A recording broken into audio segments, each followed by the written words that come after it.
Evening, Party Mondayers, welcome. Cheers. It's a beautiful day today. It's Party Monday. We're painting a cool model. It's back. It's back. Boop.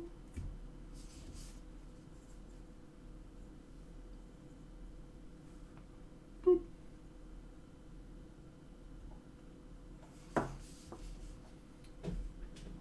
Ah, good for you, foolish monk. Well done. You get extra deno bucks for doing that.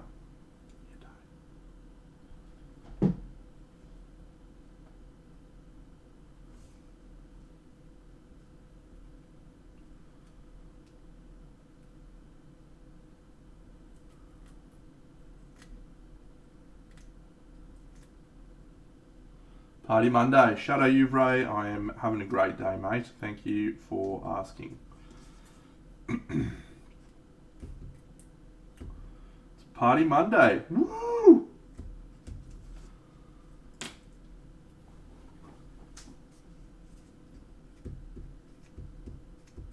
Alright. Very good.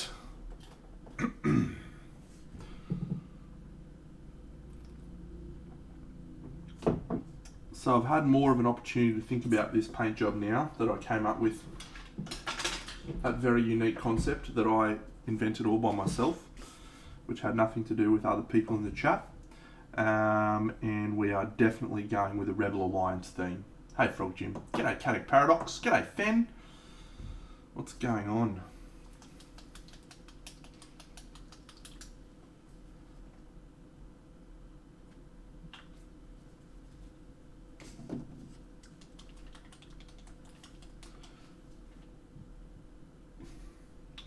I'm enjoying this experience, learning about a new paint.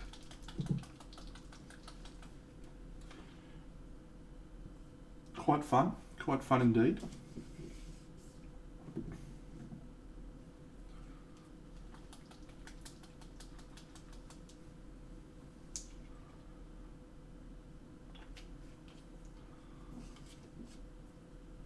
Well, of course you can, Frog Jim. Everyone can get feedback. We're a feedback-friendly stream. Hey, Paul. Hey, Paul. Hey, turnip. Hey, turnip. Boo, boo, boo, boo, boo, boo, boo, boo, boo, boo, boo.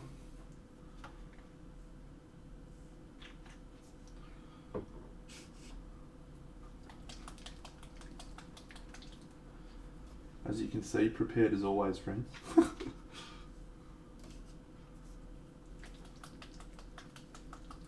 Draxy! Hey mate, what's going on? Hope you're doing well.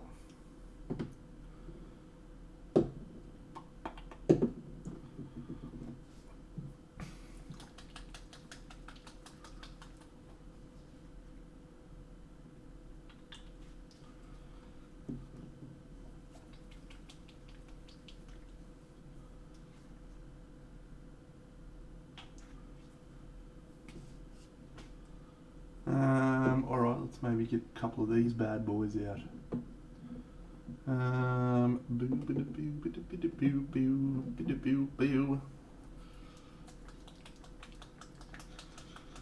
Beautiful Paradox. What a great way to start your day. Or finish your day, depending on where you are. Let's get this fan cranking. Got very cold today in Brisbane. Got down to 20 degrees. Struggling. Get the jumper out.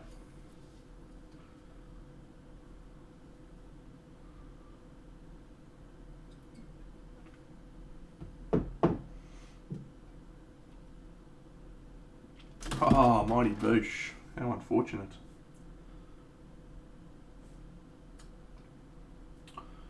Alright. So we've got a plan. We now have a plan.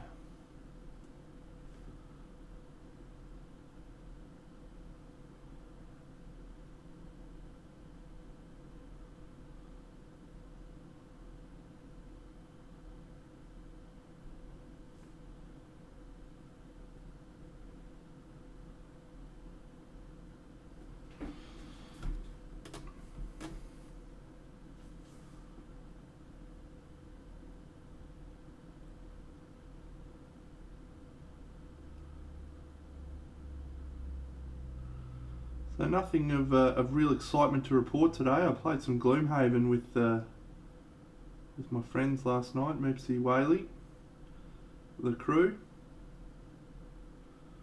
And that was fun. Just a pretty regular day at work today. Not my favourite thing.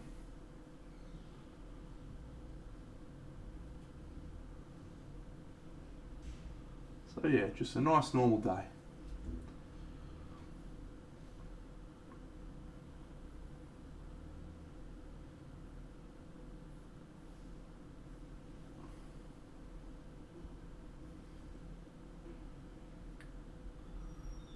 Overall, still persisting with the AK Interactive trial.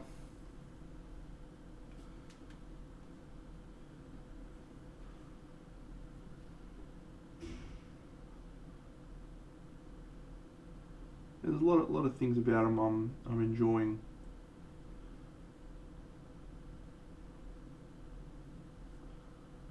At the moment, so.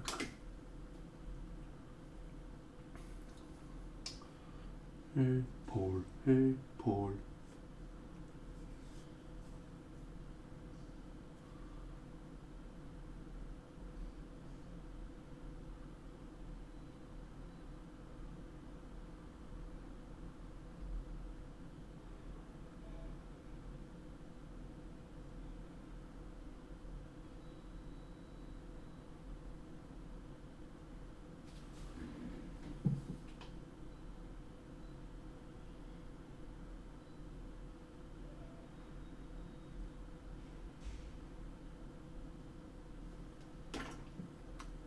Oh, g'day, Joe Skynet. I think I missed something from you last stream. You asked if you could post a model, and I missed it. See you, Frog Jim. So please feel free at any time. Oh, Lady B, hello. Fortunately, my wife left me because I'm one of the world's biggest pests, so no problems on that count.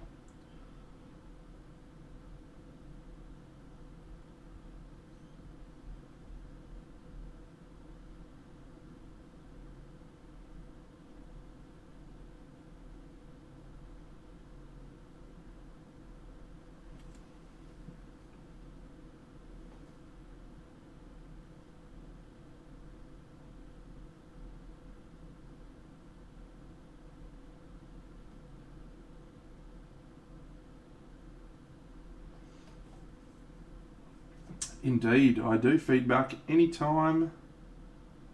Anytime. Just pop a link in there. We'll bring it up on screen and have a look. Have a chin wag.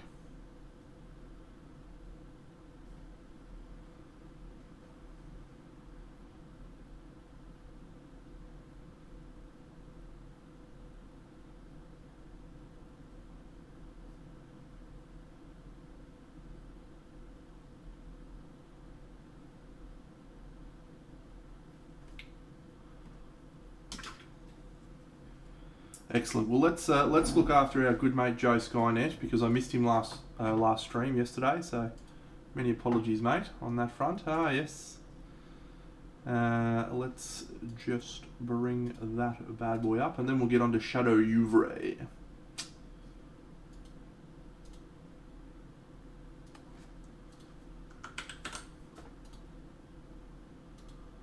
So that is super cool, mate. Super cool. So, tell you what, I think it's finished, so I won't provide too much. G'day Gonzilla, too much feedback, but around fixing things or improving things. But all I'll say is I love the red base and how you've integrated that into the model, and the colours on underneath the model, which is great. I love the green of the armor and the contrast you get against that red, so that's super cool. And I like the warm cold contrast between the two.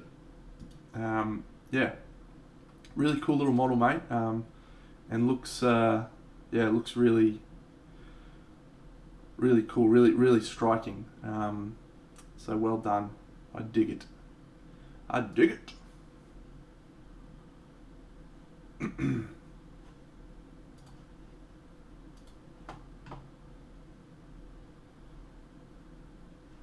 Something just happened. I don't know what it was. Sorry, whoever that was. Someone just did something. Hello.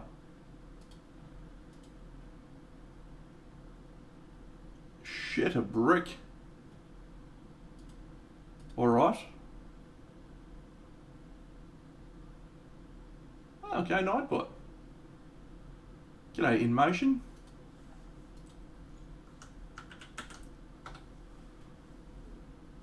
Shit, a brick.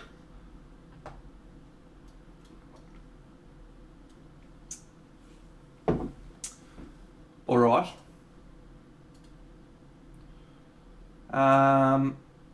So what, you want some feedback on the model Shadow Ouvre?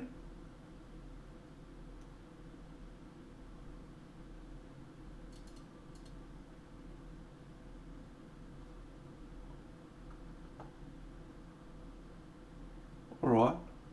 So based on this, you look like you can paint a bit. So I'm going to try and be hypercritical with my feedback and fairly targeted. Because I think you can take it.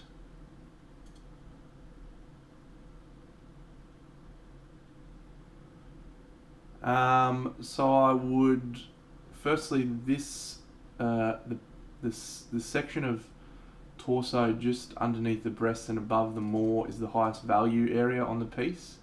So when I first look at it, I'm drawn to that area, whereas I would prefer it to be the helmet, by increasing the value of the helmet, or potentially the actual tongue of the mouth. I think the teeth are not as strong as the other aspects of the model. I think the teeth could be improved slightly. The leather is getting a little bit lost next to the metal. The tones are too similar, I think. You've got rusty metal alongside distressed leather, so I think you could work some slightly different colours into one of those two elements to just separate them a little bit more. Like when you look at it from here, the leather and the armour rusted plates get a little bit lost in each other. I like the green tones on the right side of the model, contrasting well with the red tones. I feel like you've lost a little bit of saturation on the whole piece. Like it's a very desaturated palette. There's some colours in there. Maybe that's my own perspective. I always like a little bit more saturation. I think this banner could do with some patterning of some description, some sort of symbols. I think you could do more to highlight the people sitting in the little thing, like have them stand out from that, because that's a pretty cool element on the piece, those little people trapped in there. And I think the base is dog shit. Literally looks like dog shit. So you could maybe do some more with the base.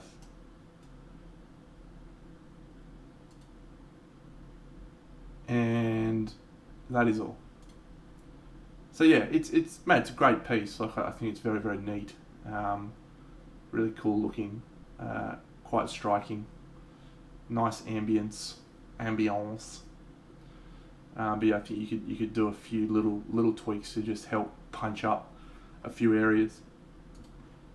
But it's a fun model, mate. Well done. Well done. You can paint far better than I can.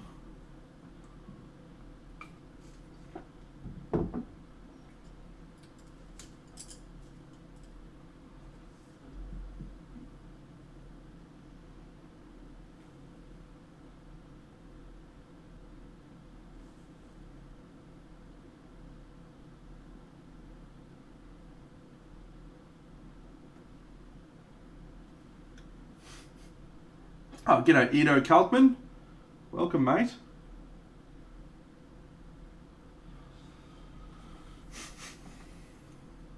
I definitely am not far off wearing a bikini to get some attention.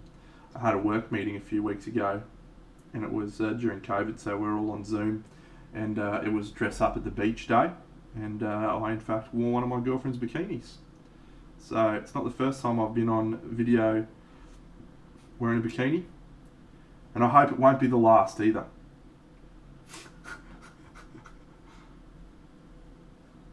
Look at this little fucking thing.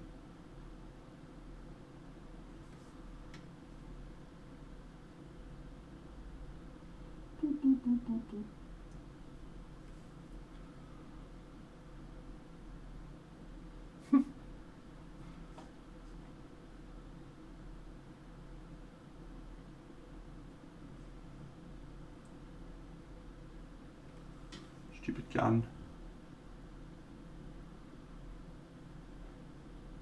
You're in the way really badly, gun.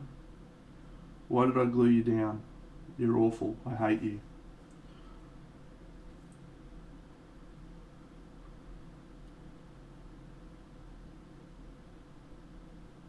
Alright, good.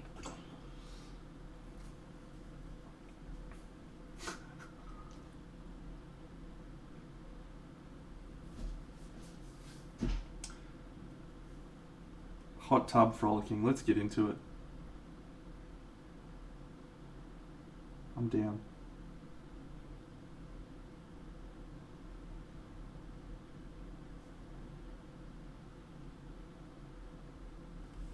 Alright, so this chick is a part of the Rebel Alliance and a traitor. Which is excellent. Look at her go.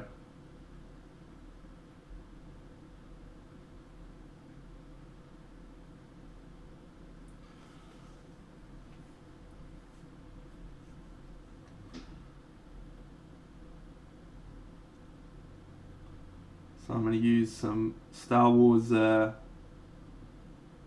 insignias, the Rebel Alliance up here maybe, on here.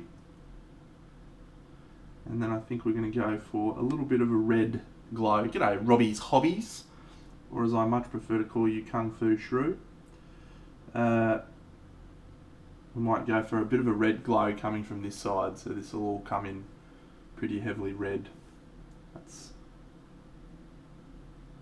what we are thinking at the moment.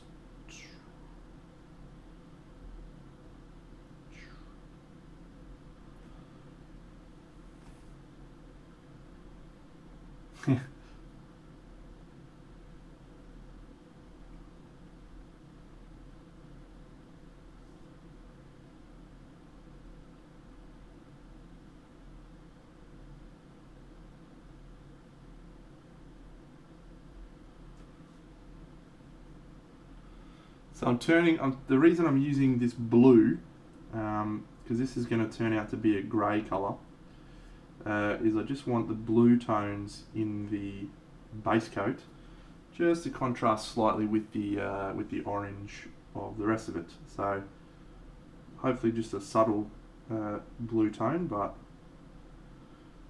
should work out okay. And then we'll have some airbrush layers of red over the top just to filter it.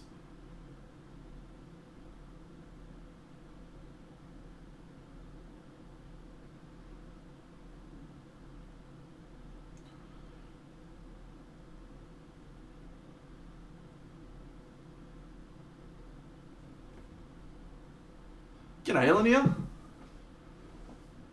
Welcome, mate. How is beautiful Spain? Whereabouts in Spain?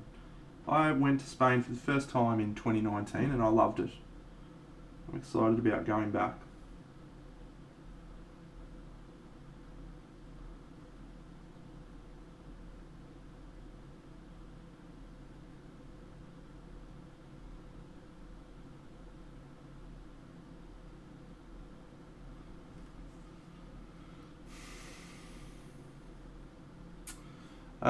Yeah, this still trying the new paints, Joe. I'll talk a little bit more about them later on. They're all right so far. Ooh, hello. And this model is from Alternative Miniatures. You are part of the Rebel Alliance and a traitor. Take her away.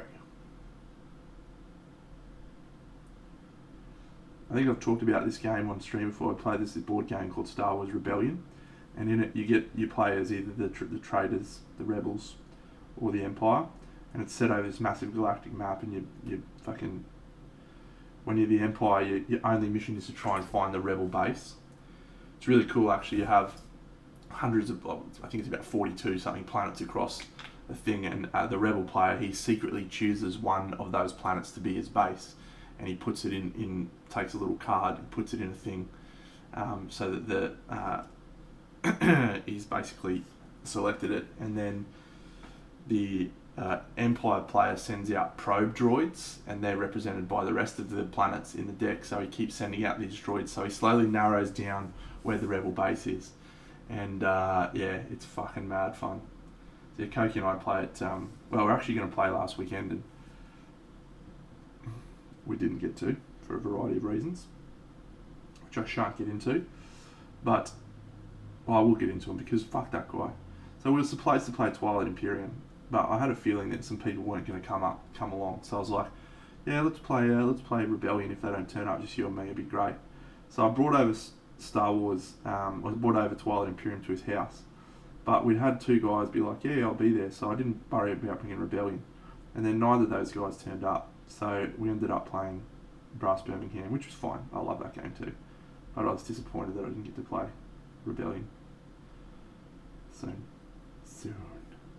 It is two-player, yeah. The reason I was telling this story, so all of the you get heroes in the game that you like place out in the galaxy, and they fly your troops around and do cool shit, and they can do missions and stuff. And each of the heroes has like a specific mission that's just for them. And so for the shitty Imperial guys, you've got Darth Vader and Palpatine, which are mad dogs, and you can get Boba Fett and some other dudes, which is fucking sick. But most of your dudes are just like those shitty little admirals, Admiral Piet, and all those guys. And there's one of their cards is addressing delays. And then when he's like, we shall double our efforts, that guy. So you see that little dude. Anytime you play that, you're like, we shall double our efforts. And all of them. It's fucking so many good ones. 5 guesses as to what Admiral Akbar's is. What a trap! Good fun. Good fun. Yeah, you can build 3 Death Stars. It's fucking great. Look, it's a full-on game. Like, I wouldn't recommend it to a novice tabletop gamer. If you're not much of a tabletop gamer, then I wouldn't be steering you towards that game. There's a lot of complexity to it, and I reckon it took me 2 plays, one of each side, before I got a real handle on what the game was actually about and how to play it. But since then, I think I've played it 10 times now. It's fucking, every time I play it, it just gets better. But yeah, if you've got a Death Star, you start the game with a Death Star on the board as the Empire, and you can actually throw your Death Star and blow planets up. It's fucking the best. So the opening move for me, if I'm playing the Empire, is to send my Death Star up to Mon Calamari, so I can blow up the fucking Mon Calamari's manufacturing plants, so that the fucking dudes can't build Mon Calamari cruisers. It's the fucking best. It's the fucking best. I'll grab a quick picture of it actually, of what the table looks like on the game looks like on the table, because it's fucking mad. We shall double our efforts.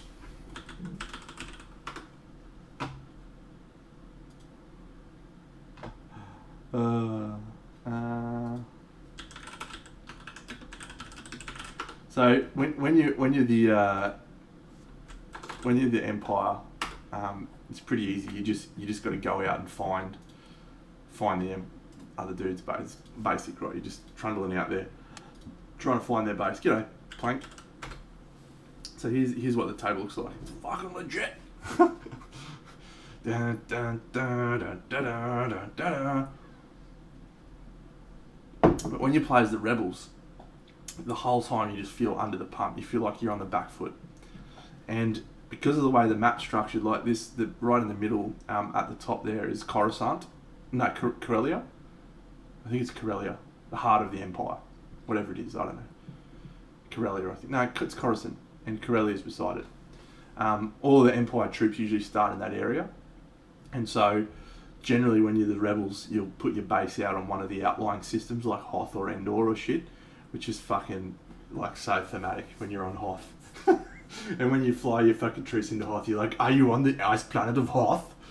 So, but no. So you have to choose your thing, and the risk is if you choose a planet that's close to Empire troops, like right here,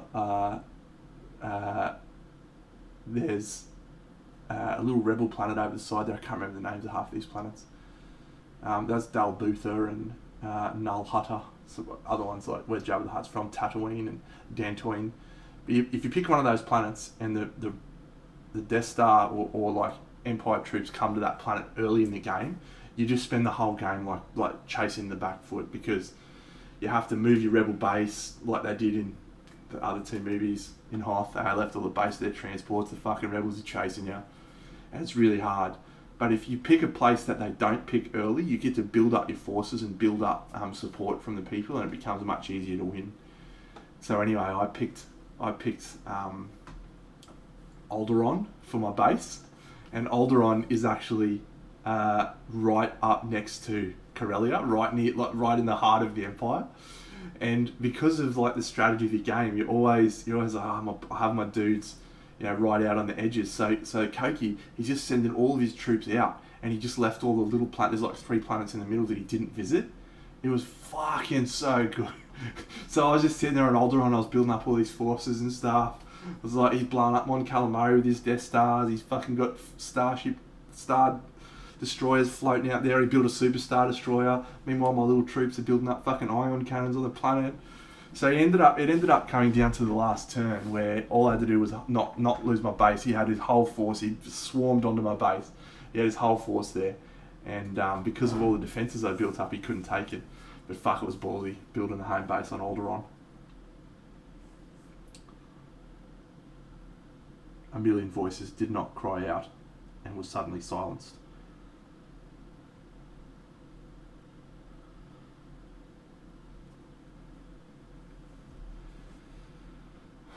Yeah, I've not not enjoyed a game of that either. Every time I play it, I'm just like, this is the fucking best.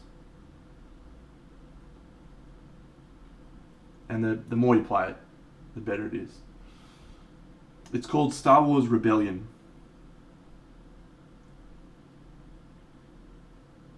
Don't get cocky, kid. Great shot. That was 1 in a million.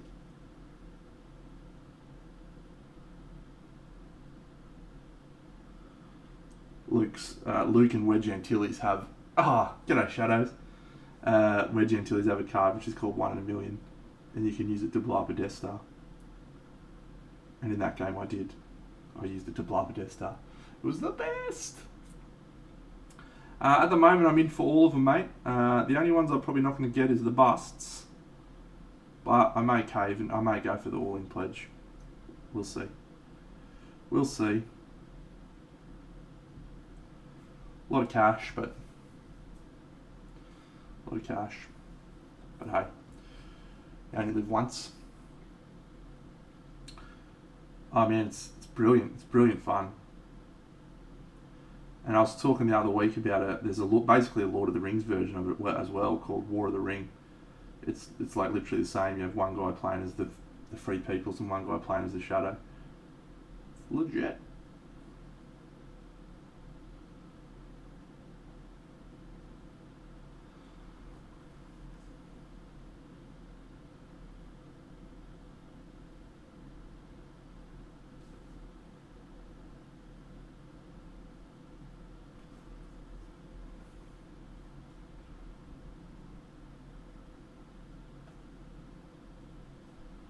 Yeah, it's got its own mechanics. It's not made by the same people, but it sort of feels like the same game, like quite grandiose and operatic and.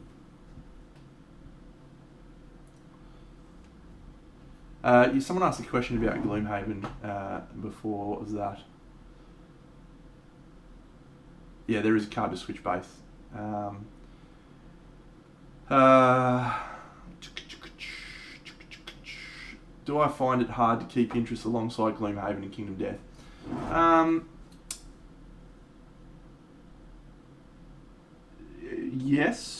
Yes. I'm generally only fixated on 1 or 2 games at a time. Yeah, I agree with you, mate. Gloomhaven is literally the best board game experience. I'm getting to replay it with Moopsy and Whaley on the digital version, which is the best fun at the moment. But yeah, Koki and I had just the best fucking time playing Gloomhaven. It was so good, and I reckon we'll go and do the same with Frosthaven when it eventually arrives.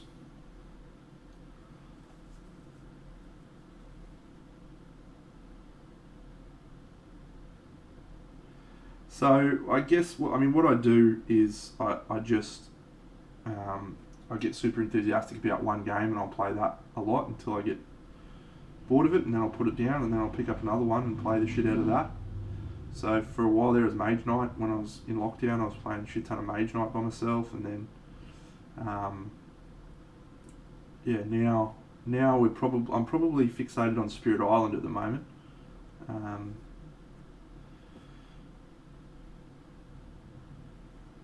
And the digital version in Gloomhaven. That is a bit weird, but I understand the motivation, believe it or not. I could quite conceivably understand doing that because it was all time.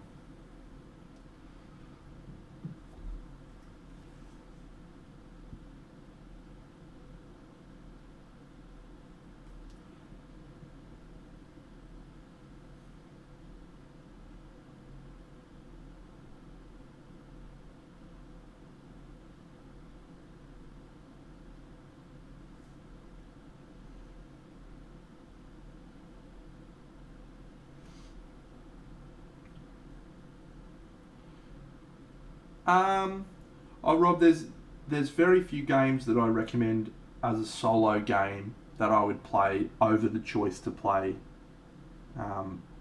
like on a Tuesday night with my mates. Like if I had to say which games I think are best at one players, there's really only one that comes to mind, which is Mage Knight. Mage Knight is a fantastic game, best at one. But most of the games that I've played solo, like Kingdom Death, I've played a lot of games solo,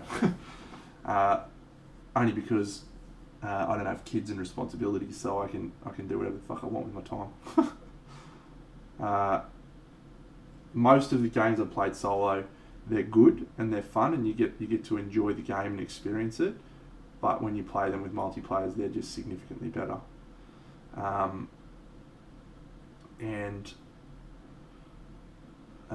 So from that perspective, there's not a lot I'd recommend, but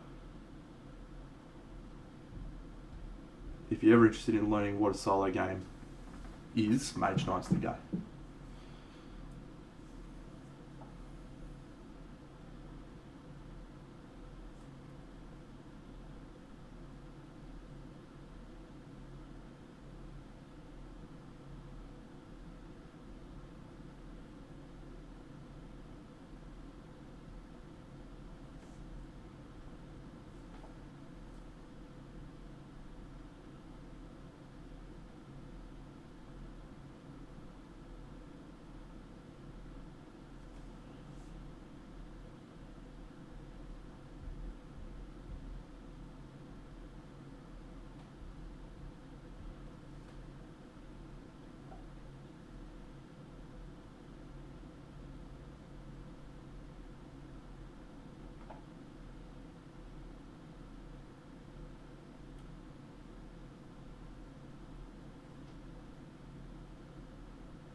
I don't know if I did.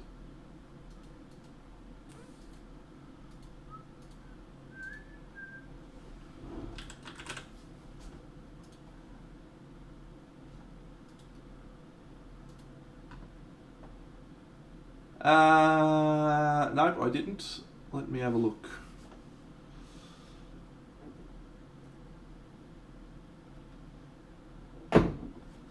I'm just going to copy paste this, mate, so that everyone else can see the question.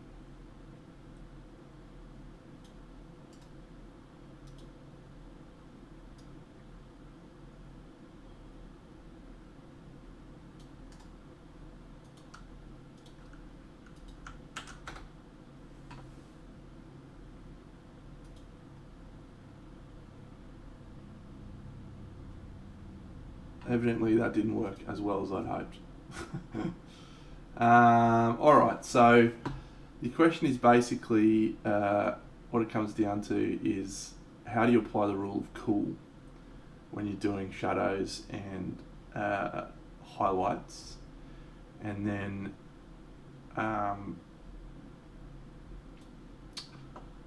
some more technical questions. In terms of where to place the highlights, there's always a bit of interpretation you get to make as a painter, and you have the correct place to place your highlights, and then you have the cool place to place your highlights. And I think they can sometimes be the same, they can sometimes be different. I don't think there is a strong correct answer to that question, because if you look at the way that Masklins and Kirill place their highlights, you'll find it completely different to where Colwell does his and stuff, etc., etc. There's a lot of your own individuality around that. So I think my response to most questions is practice. Just try different things. There's never a wrong thing to do. If you're trying something, it's better to try and have something look shit, because at least then you know what not to do next time. And it's very easy to recover mistakes sometimes. So in terms of like sketching and when I'm sketching, yeah, I've got a pretty deliberate and fast approach to that. But you're talking about I've been doing that technique for a long time, and what I find to be second nature, like if you went back and watched the stream on on the other day with Gav, where I gave him an absolute tearing because he wasn't doing things the way I wanted to do them.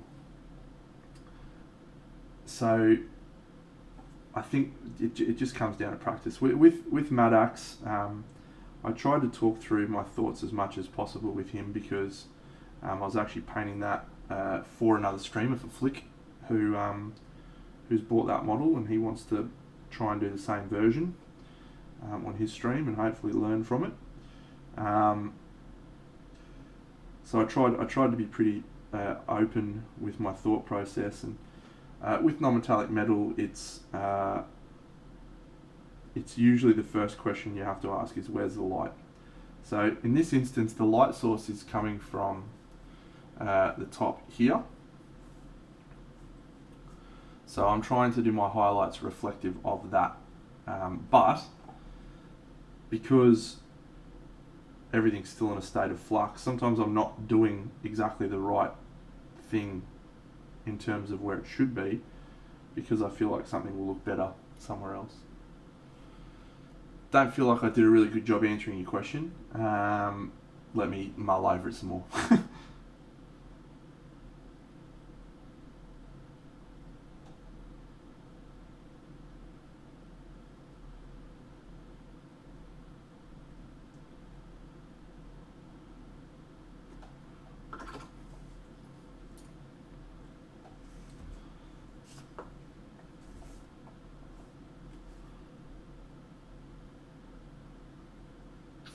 It doesn't really matter. It doesn't matter.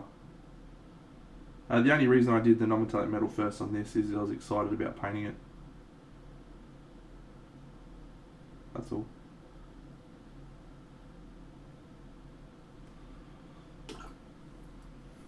Excited.